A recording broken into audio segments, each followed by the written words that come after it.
Moi, je suis de ceux qui croient que Lucifer, qu'on appelle Satan, n'est pas plus puissant que tous les esprits qui sont dans les ténèbres. Moi, je crois.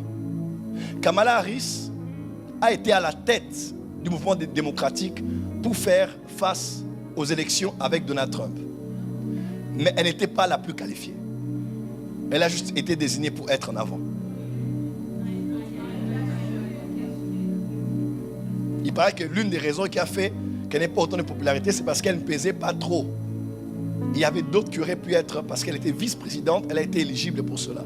Mais en temps normal, il y avait plusieurs autres candidats potentiels qui auraient pu faire le poids contre Donald Trump. Moi, je crois que le monde des ténèbres s'est juste organisé de telle manière que Satan soit devant. Et je crois qu'il y a d'autres esprits. Je crois, ce n'est pas une doctrine, je crois personnellement qu'il y a d'autres esprits qui doivent être plus puissants que Satan.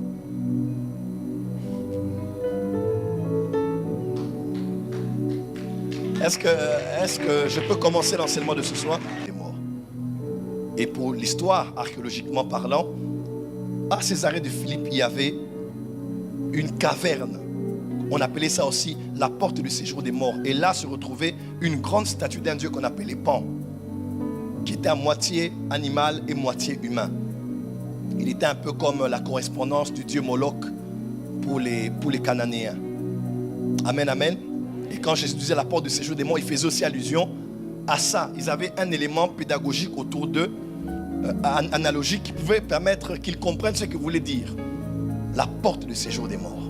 Ne prévaudons point contre l'église. En d'autres termes, quand on parlera d'église, on parlera de séjour des morts.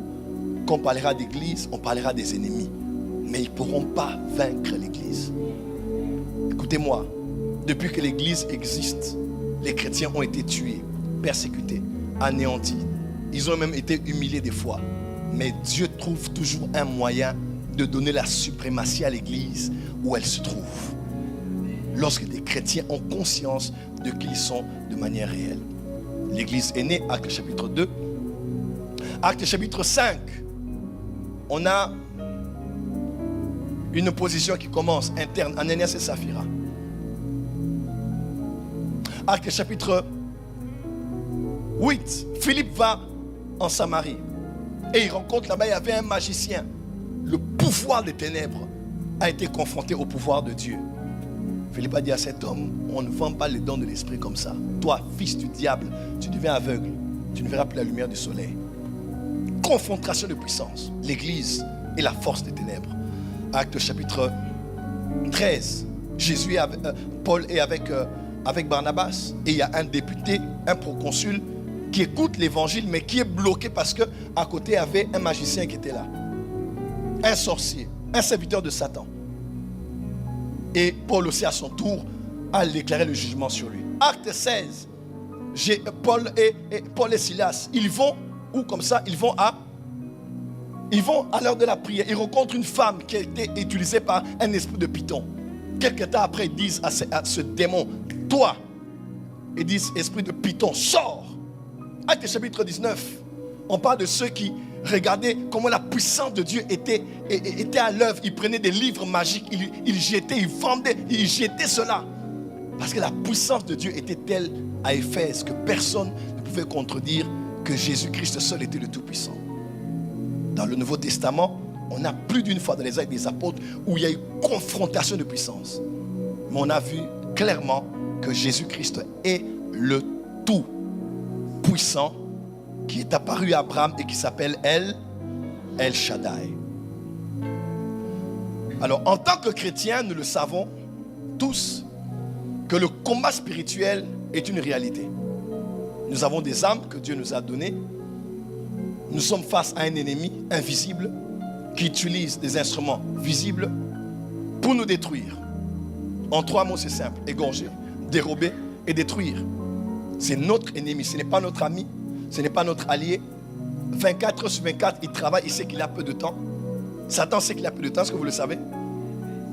Donc 24 heures sur 24, Satan te combat. Satan t'attaque. Et j'aimerais dire ceci. Il y a des saisons où tu sens plus les pressions des attaques sur toi. N'est-ce pas? Il y a aussi des saisons où tu ne sens pas trop la pression des attaques sur toi. Mais quand tu ne sens pas trop, ne pense pas que Satan est en vacances. Quand tu ne rêves pas mal, tu ne rêves que des bonnes choses, ne crois pas que Satan est en trêve. Il est en repos. Il se repose et il te laisse. Satan travaille 24 heures sur 24. Changeant de stratégie pour t'anéantir et te détruire. Il y a ton voisin, tu as un ennemi qui ne se fatigue pas. Il y a ton voisin, il n'a pas de corps. Il n'a jamais sommeil. Il ne sommeille ni ne dort. Et il te combat 24 heures sur 24. Voilà pourquoi retenez bien cette phrase, s'il vous plaît, écrivez-la même si vous pouvez. Le calme n'est pas toujours le synonyme de la paix. Ce n'est pas parce que c'est calme qu'il y a la paix. Ne confondez pas les choses.